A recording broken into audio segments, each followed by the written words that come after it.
Comment faire grandir tes poussins? Tu viens peut-être d'acheter des poussins au marché ou chez un professionnel et tu te demandes comment les faire grandir. Ou alors tes poussins viennent de naître dans la couveuse et tu te demandes comment faire. Et bien dans cette vidéo, je vais essayer de te donner des débuts de réponse et on va également répondre à la question qui est celle de savoir quel est le temps de chauffage de ces poussins-là et comment les adapter à un élevage si tu en possédais déjà un. Salut à tous, c'est Afanadarius de la chaîne Agribia, la chaîne spécialisée en agriculture et ses dérivés. Et dans cette vidéo, je vais te montrer quelles sont les astuces et les méthodes que tu dois utiliser, jeune éleveur, débutant ou professionnel, pour faire grandir efficacement tes poussins pour que ceux-ci obtiennent une taille optimale. C'est parti!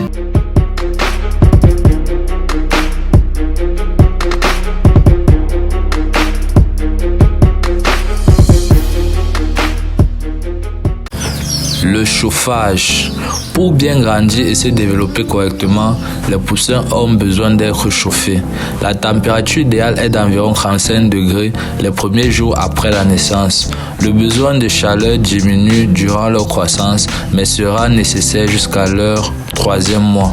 Pour ceci, on les installe dans une poussinière avec une zone chauffée en permanence. Comment bien chauffer mes poussins? La lampe chauffante pour poussins est une première idée de solution. Il existe différentes puissances pour les ampoules. Le premier conseil que je donne à mes éleveurs, c'est que il est possible pour toi de régler la température de tes poussins en abaissant ou en soulevant l'ampoule, tout simplement parce que en baissant l'ampoule, le chauffage sera plus élevé parce que l'ampoule est plus près des poussins, et en soulevant cette ampoule-là, la température sera moindre parce que la source de chaleur se sera déplacée. Comment savoir si vos poussins sont bien chauffés? Ici, l'astuce est très simple. S'ils piaillent normalement et sont bien répartis dans l'espace, la température est bonne. S'ils piaillent constamment et se regroupent sous la surface de chauffe, ils sont trop froids. S'ils s'éloignent de la lampe, ils ont trop chaud. En numéro 2, l'alimentation. Afin d'avoir tous les apports nécessaires à leur développement, les poussins ont besoin d'une nourriture adaptée.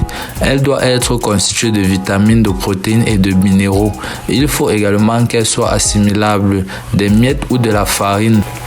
Si vous avez des poussins de petites et grandes races ensemble, l'idéal est d'avoir 2 mangeoires et 2 abreuvoirs de tailles différentes pour que tous vos poussins soient bien à l'aise. La taille des abreuvoirs doit être adaptée pour éviter la noyade. À partir du 3e mois, vous pouvez commencer à faire la transition entre la nourriture de poussins et la nourriture pour adultes.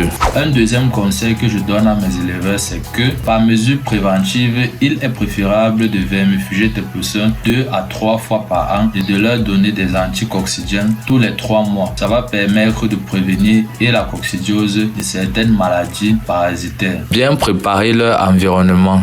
L'endroit où les poussins sont installés doit toujours être propre, sec, ventilé et isolé. Il faut également prévoir un espace adapté au nombre de poussins que vous pouvez avoir. Vous permettrez ainsi aux autres poussins de ne pas être les uns sur les autres et ainsi éviter que les grandes races ne piétinent les races naines. Conseil à nos éleveurs, privilégiez une litière à copeaux de bois qui est plus propre que la paille. Au bout de la 4e semaine, vous pouvez commencer à les sortir en parcours herbeux pour leur faire découvrir petit à petit leur nouvel environnement et les rendre plus vigoureux. Bien sûr, c'est dans le cas si tu possèdes un espace approprié pour cela. Dans le cas concret, ceci n'est pas nécessaire. Il faut toutefois prévoir des températures agréables et une journée sans pluie pour les sortir afin d'éviter qu'ils n'attrapent froid, et n'oubliez pas de les rentrer au chaud le soir. Bien les intégrer avec les autres poules. Le monde de la basse-cour est hiérarchisé. De ce fait, il faut donc mieux attendre que les poussins aient 3 mois avant de les y intégrer. Avant cet âge, ils ne seront pas assez robustes pour y faire leur place. Le 3e et dernier conseil que je donne à mes éleveurs, c'est que avant d'intégrer tes poussins directement à tes poulets déjà présents dans ton élevage, il est préférable d'abord les séparer à l'aide d'une grille pour que tes poulets qui étaient déjà présents sur place s'habituent au fur et à mesure à tes poussins là, pour que quand tu enlèves la grille, ceux-ci les intègrent facilement. parce qu'on a déjà vu des cas de mort de petits poussins parce que ceux-ci avaient été mal intégrés à leurs élevages. Donc pour éviter cela, ce que je te conseille, c'est d'abord de commencer par mettre une grille pour que les poulets qui étaient déjà présents voient les nouveaux poussins ne puissent pas les atteindre, mais qu'au fur et à mesure, ceux-ci puissent s'habituer à la présence de ces poussins-là. Et donc quand tu vas retirer la grille, ça va permettre que les poussins qui étaient déjà là étaient déjà habitués à la présence des petits poussins qui étaient déjà aussi là, mais pendant moins de temps. Est-ce que tu vois un peu ce que je veux dire? Donc ça, c'est une bonne technique. Concernant les coqs, ils peuvent tout à fait cohabiter ensemble. Une dominance va naturellement se créer entre eux. Une fois bien adaptés à leur environnement, au bout d'environ 5 mois et demi, les poules vont commencer à pondre. Il faut noter que chaque race de poule a ses spécificités, couleur, plumage, plumes, pattes, etc. mais aussi son caractère spécifique.